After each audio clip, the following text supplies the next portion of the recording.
こんにちは、お元気ですか? Oh, that's so interesting. Vítejte. Dneska se spolu ponoříme do podkladů, které nám přistaly na stole. A musím říct, je to docela fascinující čtení. Je to tak. Máme tu text, který se hodně zamýšlí nad budoucností jazyků a taky komunikace v době, kdy do toho víc a víc vstupuje umělá inteligence. Přesně. Konkrétně se dneska koukneme na text, co se jmenuje AI, jazyky a konec promptování. Takže si probereme ty úvahy, jak by vlastně AI mohla změnit, no třeba naši potřebu učit se cizí jazyky. A taky jak by to mohlo ovlivnit svět programování. A samozřejmě to velké téma promptování. Jestli to je fakt dovednost, na kterou se máme soustředit, nebo jestli to je jen taková dočasná záležitost. Jo, to je dobrá otázka. Takže ta hlavní linka, kterou budeme sledovat, je vlastně tohle. Bude znalost různých jazyků, ať už těch lidských nebo počítačových, méně důležitá, když AI bude čím dál schopnější. A taky, jestli ta investigate času do učení se promptovat, jestli je to sázka na jistotu, nebo spíš, jak si říkal, na něco, co rychle pomine. Přesně. Tak se do toho pojďme ponořit. Takže ta první velká myšlenka z toho textu.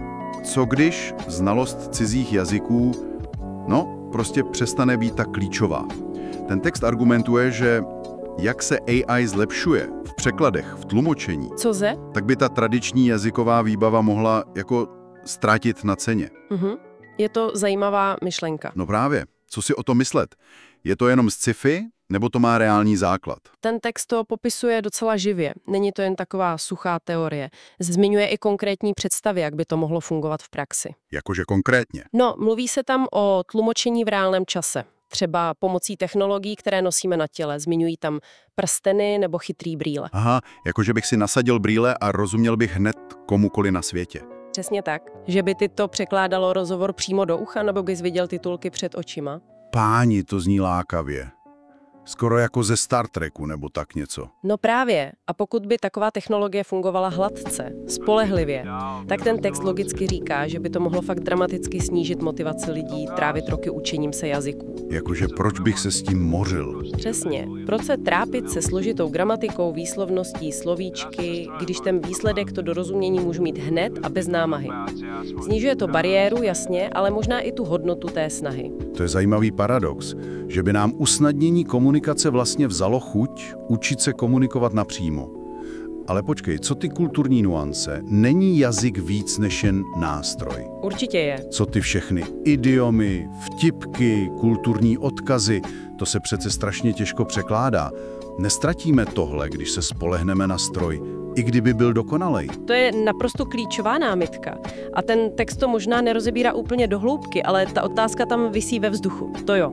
Jazyk je hrozně propojený s kulturou, se způsobem myšlení. Jasně. Ten textologický překlad zvládne ten základní význam, ale pochopit kontext, ironii nebo ty hlubší kulturní vrstvy, to je mnohem složitější. Je otázka, jestli AI tohle dokáže překlenout. Nebo jestli si sice pokecáme s víc lidmi, ale vlastně si budeme míň rozumět do hloubky. Přesně. Ten text spíš zdůrazňuje tu praktickou stránku odstranění bariéry. Takže efektivita versus možná ztráta hloubky. To je dilema. A vypadá to, že podobnou logiku ten text používá i u programování, je to tak? Tam máme taky spoustu různých jazyků. Ano, ten princip je tam velmi podobný. Ten zdroj vlastně pokládá docela provokativní otázku. A to? Proč vlastně pro vyjádření úplně stejné logické myšlenky potřebujeme tolik různých programovacích jazyků? Uvádí tam příklad té základní podmínky.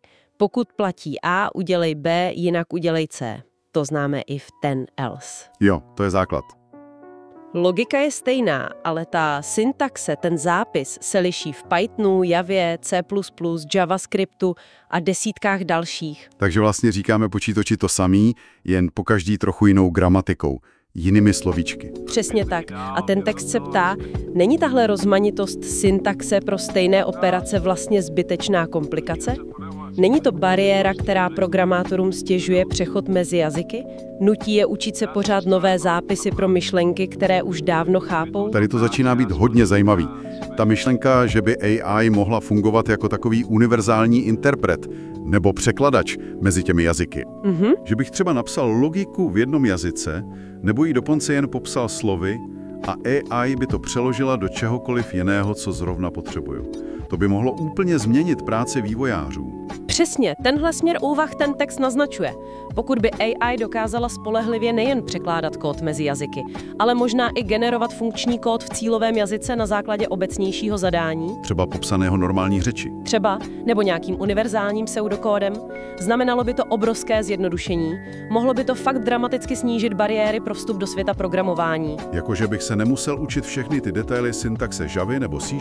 Přesně, soustředil by ses jen na tu logiku, na algoritmy a AI by se postarala o ten překlad do konkrétního jazyka. To zní skoro revolučně. Ale nemělo by to i stíní stránky? Často se říká, že každý programovací jazyk má svou filozofii, svůj styl, jak tě nutí přemýšlet. Ano, to je pravda. Nestratili bychom tuhle rozmanitost přístupů, kdybychom všechno sjednotili přes AI? Není ta různá syntaxe taky odrazem různých způsobů řešení problémů? To je hodně relevantní protiargument. Ten text to taky zmiňuje, i když možná ne tak silně. Ano, je tu riziko ztráty diverzity. Každý jazyk, ať už lidský nebo programovací, sebou nese určitý pohled na svět, určitou strukturu myšlení. Jasně, funkční jazyky versus objektové třeba. Přesně, vedou k jinému stylu řešení. Pokud by AI fungovala jako univerzální překladač, tahle vrstva myšlení v jazyce by nás mohla začít míjat.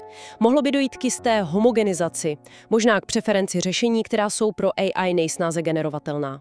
Takže zase to dilema, efektivita a dostupnost versus možná ztráta hloubky a rozmanitosti. Je to fascinující, jak se ty principy opakují. No a to nás přivádí k dalšímu velkému tématu toho textu. K promptování. Přesně. Když tedy AI bude rozumět lidským jazykům a možná i překládat mezi programovacími, jak s ní vlastně budeme mluvit? To otevírá tu velkou otázku promptování. To téma promptování, tedy to umění formulovat efektivní pokyny pro AI, o tom se teď hodně mluví, že jo? Jo, všude. Že je to klíčová dovednost budoucnosti. Skoro jako nové programování. Ale ten zdrojový text přichází s takovou, řekněme, kacířskou myšlenkou. Na to. Co když je prompt engineering jenom přechodná fáze? Jak to myslíš? Že se nebudeme muset učit psát ty složitý, strukturovaný prompty, plný klíčových slov a technik. Ten text argumentuje, že právě to umění precizně promptovat je možná už teď krokem k vlastní zastaralosti. Poukazuje na to, že AI systémy se hrozně rychle učí nejen vykonávat pokyny, ale i chápat záměr za nimi. Aha, Toho třeba i vágně řečeného zadání od uživatele. Jakože já řeknu jen nápad a AI si to sama upřesní. Nebo se doptá. přesně. Nebo rovnou navrhne ten strukturovaný prompt, který lépe povede k výsledku. Takže AI by se mohla naučit líp chápat, co vlastně chceme, i když to neřekneme úplně podle pravidel. Místo, abychom my mluvili jazykem AI, naučí se AI líp rozumět naší přirozené řeči. se všemi těmi nejednoznačnostmi. Přesně tímhle směrem ten text spekuluje, pokud se ta interakce s AI posune k přirozenější konverzační formě. Představ si spíš dialog než zadávání příkazů. Rozumím. Pak by ta specifická dovednost vybrušovat technicky dokonalé prompty mohla ztratit na významu. Proč se učit složitá pravidla, když AI bude dost chytrá na to, aby porozuměla běžné lidské řeči?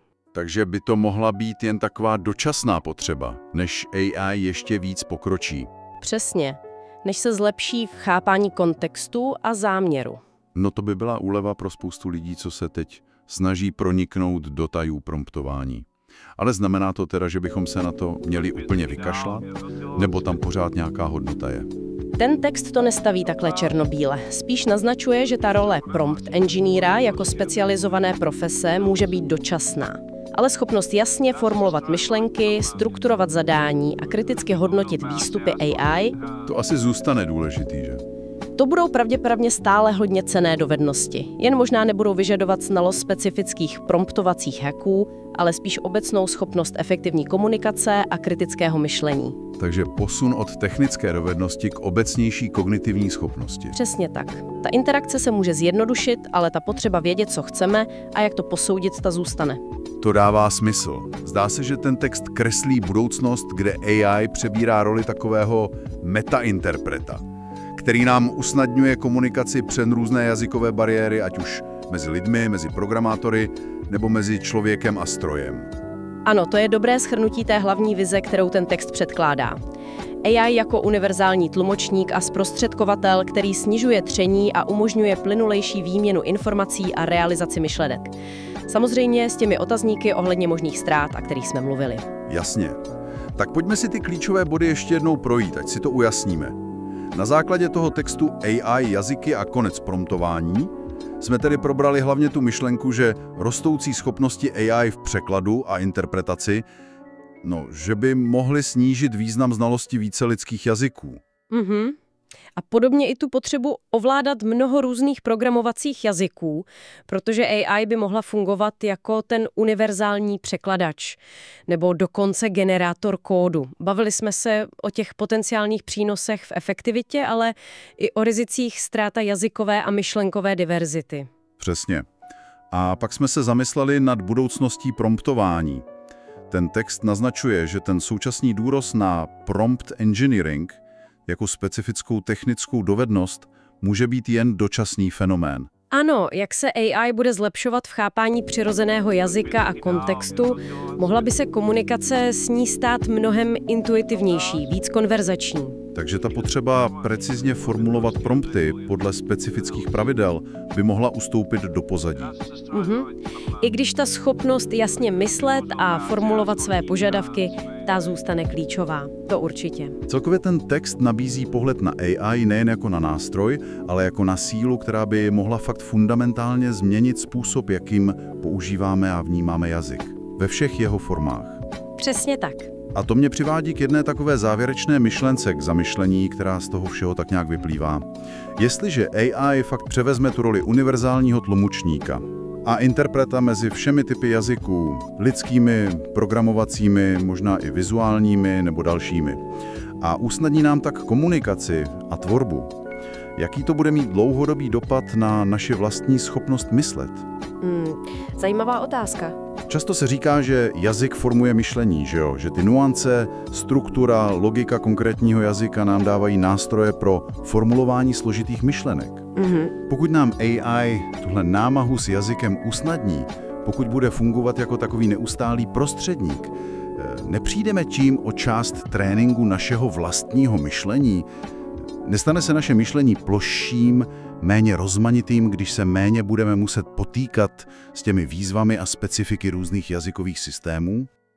Je to možné riziko. Co když nám ta jazyková unifikace zprostředkovaná AI vezme nejen tu jazykovou, ale vlastně i kognitivní rozmanitost? Co myslíte? Konnichiwa, o genki desu ka? Oh, that's so interesting.